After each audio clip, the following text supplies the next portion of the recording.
Bueno, señores, de manera muy cordial les invitamos a acompañarnos en este su primer segmento del Meridiano BTV, teniendo aquí la presencia de este destacado, sobresaliente comunicador de la República Dominicana que nos da su presencia todos los días en el Meridiano BTV. Nos acompaña a nueva vez mi hermano Leonardo Jaques. Saludos, Domingo, saludos a toda esa teleaudiencia que cada tarde está en sintonía por BTV, Canal 32, en este espacio Meridiano TV que se ha colocado feo en la sociedad. Definitivamente. Mira, el tema a tratar en el inicio, ¿no?, del segmento es toda esta situación que se da a lo interno del PLD. Hay gente que está planteando la necesidad de que el expresidente Danilo Medina se mantenga en la presidencia de ese partido. Sin embargo, hemos escuchado voces disidentes. Así es. Mira, después de esos resultados obtenidos por el Partido de la Liberación Dominicana, que es una organización que hay que reconocer que ha sido exitosa, 20 años en el poder, en los últimos 40 años en la República Dominicana, y que tuvo un largo periodo de gestión desde el 2004 hasta el 2020, pero después de estos resultados que obtuvo el Partido de Liberación Dominicana ahora en el 2024, que de obtener en el nivel presidencial en el 2020 con Gonzalo Castillo un 37%, obtuvo ahora un 10%, y de tener varios senadores no obtuvo ninguna senaduría en toda la geografía nacional, y a nivel de diputaciones también tuvo pérdidas significativas, y a nivel de alcaldías por igual. Producto de estos resultados desastrosos, se creía que el presidente Medina se iba a echar a un lado y le iba a permitir esa nueva generación de su partido, de jóvenes valiosos, preparados, comprometidos, que asumieran las riendas del PLD. Sin embargo, el Partido de Liberación Dominicana, representado por los miembros mayoritarios del comité político, ha decidido y le ha pedido al presidente Medina que continúe en la presidencia. Yo creo que esto va a provocar una situación crítica al interno de esa organización, porque si mantienen al presidente Medina, que tiene que ser hoy una de las figuras políticas más rechazadas por la sociedad dominicana, evidenciado en encuestas reputadas del país, uno de los dirigentes con la más alta tasa de rechazo, y una figura que sus familiares, porque hay que decirlo, a su hermano Alexis Medina y también a sus cuñados, que ya hay un expediente de corrupción ahí, de los pulpos eléctricos, que en los próximos meses lo vamos a ver en los tribunales de la República. Si van a mantener a Danilo Medina en la presidencia de ese partido, ustedes verán cómo continuará yéndose miembros importantes y continuará los niveles de simpatía de este partido reduciéndose en la sociedad dominicana, porque además hay que decir que junto con Danilo pretenden perpetuarse ahí una franja geriátrica fallida y... Espérate, una franja geriátrica de viejos ahí que no sintonizan con las expectativas y las aspiraciones de las grandes mayorías. Pero ¿y cómo esa cúpula geriátrica fallida y corrupta del PLD puede hablarle a la sociedad dominicana del siglo XXI, por ejemplo, del Internet de las cosas, de la nanorobótica, de la inteligencia artificial y los grandes desafíos que esto representa para la República Dominicana y el mundo? ¿Cómo pueden ellos articular algún tipo de propuesta para seducir a esos casi 1 millón de jóvenes dominicanos que ni estudian ni trabajan? Para esa gran mayoría que su mayor aspiración es salir del país, ¿cómo puede el PLD conectar con esa gente, con las aspiraciones de esa gente? No hay forma. Por eso la importancia de que los partidos políticos promuevan la renovación interna, y por eso la importancia, por ejemplo, que tuvo para el PRM que colocara en sus puestos de mando a dirigentes políticos jóvenes, como lo era Paliza, o lo es Paliza, y como lo es Carolina Mejía aún. Entonces, yo creo que si el PLD no cambia esa cúpula para poder estructurar un nuevo discurso y una nueva narrativa que seduzca y motive a los jóvenes a integrarse y apoyarle, el PLD va a terminar por desaparecer de la esfera democrática de la República Dominicana. Leonardo, ¿te atrevería a identificar alguno de los geriátricos del PLD? Por ahí está Euclides Gutiérrez Félix, Euclides Gutiérrez Félix, Temístocles Montaz, pero la gran mayoría. Y otros están ahí en la fuerza del pueblo, Ligia Amada Melo de Cardona, también sigue el PLD, Lidio Cadén, el PLD, O sea, hablamos de figuras que tienen 40, 50 años gravitando en la democracia nacional. Y, óyeme, cuando la gran mayoría de los que conforman el padrón electoral en la República Dominicana son ciudadanos de menos de 45 años, la gran mayoría, Entonces estos partidos en su cúpula, en un 70-80%, son figuras geriátricas que deberían ya estar en el retiro.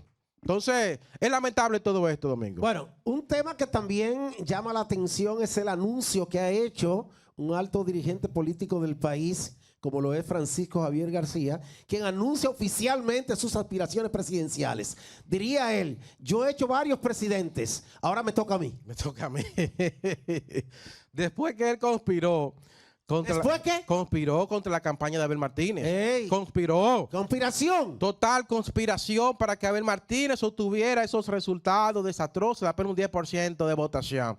Pero eso mismo lo dijo el vocero, uno de los voceros de Abel Martínez, como lo es Ramírez, apellido Ramírez, me fue el nombre, donde este reveló que Francisco Javier estuvo conspirando contra la campaña de Abel Martínez y estuvo motivando a franja importante de la estructura partidaria para que se fuera de la organización política, y por eso inclusive miembros prominentes de ese comité político no se movilizaron y no hicieron campaña porque ya formaban parte de este proyecto que ha venido construyendo Francisco Javier García. Entonces, Francisco Javier García, en medio de este proceso de transición política y cuando aún se está velando el muerto, ¿no? Porque lo que tuvo el PLD en mayo de este año, recientemente, fueron unos resultados que el propio presidente Medina dijo que la organización que quedara en la tercera posición iba a desaparecer. Entonces, en medio de todo esto, en medio de los peores resultados que tuvo su partido, Francisco Javier García viene a anunciar esta candidatura, cuando muchos aún se están recomponiendo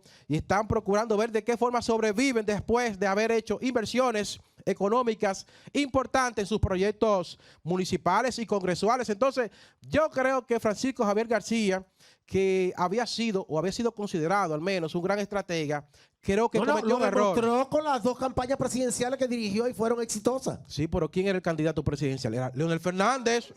Ay, cualquiera es exitoso.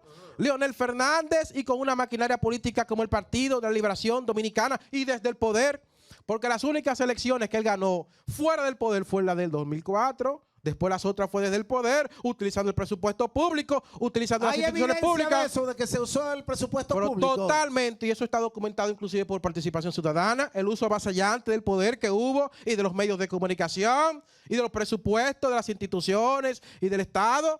Eso está documentado ahí. Entonces, yo creo que Francisco Javier García tal vez escogió el peor momento para anunciar sus aspiraciones. Él debió esperar este proceso de transición política y anunciar sus aspiraciones para enero del próximo año, pero no después de haberse agotado un proceso electoral recientemente. Eso evidencia el nivel de ambición política que tiene este individuo, que debería estar ya respondiendo ante los tribunales los manejos irregulares que hubo ahí en el Ministerio de Turismo. ¿Dónde está esa auditoría del Ministerio de Turismo cuando este individuo manejaba esa institución? La sociedad espera esa auditoría. ¿Por qué no ha salido esa auditoría? A eso que debería estar dedicándose Francisco Javier García, a responder sobre los cuestionamientos a los manejos de fondos irregulares en esa institución. Sin embargo, como hemos visto tal vez un poco de lentitud en los procesamientos judiciales y en esa Cámara de Cuentas, posiblemente Francisco Javier García está convencido de que no va a haber ningún tipo de procedimiento. Ok, los detractores del gobierno del presidente Luis Abinader insisten que ha habido un adecuado manejo de la economía dominicana. Sin embargo, una institución de un peso, diríamos, de mucha credibilidad, como es el Fondo Monetario Internacional, reconoce el éxito de Abinader en la parte económica, ¿no? Mira, por años la oposición ha estado bombardeando los niveles de credibilidad y confianza que tienen los agentes económicos, los empresarios, los inversionistas en la economía dominicana. Y el Fondo Monetario Internacional no viene más que a reafirmar y ratificar esa posición que han tenido los organismos internacionales referente al curso económico del país en términos de estabilidad, no solo de la economía, sino también en elementos importantes como lo es la estabilidad cambiaria, una tasa del dólar que 4 años después se mantiene prácticamente intacta. Una situación que nunca se ha visto en este país. Está al 60 ya. Sí, pero tú sabes cómo estaba en agosto del 2020. Estaba en 50 y casi 59. O sea, si hubo un pequeño desplazamiento de menos de un peso en 4 años, hablamos de que la economía dominicana, producto del manejo eficiente y correcto del presidente Abinader, está mostrando niveles fuertes de estabilidad, de garantía y sobre todo de atracción para esos inversionistas que el año pasado le inyectaron a esta economía más de 4.000 millones de dólares. ¿Y tú crees que esos inversionistas van a venir a un país con estabilidad, con inestabilidad política e inestabilidad económica? No. Entonces, yo creo que es importante estos informes positivos y sobre todo estos análisis de organismos internacionales que viven permanentemente observando el curso de nuestra economía y hacen recomendaciones importantes, como lo ha hecho el FMI, de que a pesar de estos crecimiento económico y estabilidad económica, se hace necesario para garantizar todo esto en las próximas décadas que el gobierno implemente reformas estructurales importantes en materia fiscal y en materia del sector energético. Finalmente, pues dar la comunicación con Leonardo Jaques para que los amables telespectadores puedan tener un contacto directo contigo a través de redes. Gracias, Domingo. Recordad que nos pueden dar seguimiento por las redes sociales. Buscarnos ahí, Leonardo Jaques, en las distintas redes sociales que hay en la internet. Que son muchísimas, Domingo. Bien, muchísimas gracias, Leonardo Jaques, presente con nosotros en la apertura formal del contenido de hoy del Meridiano BTV.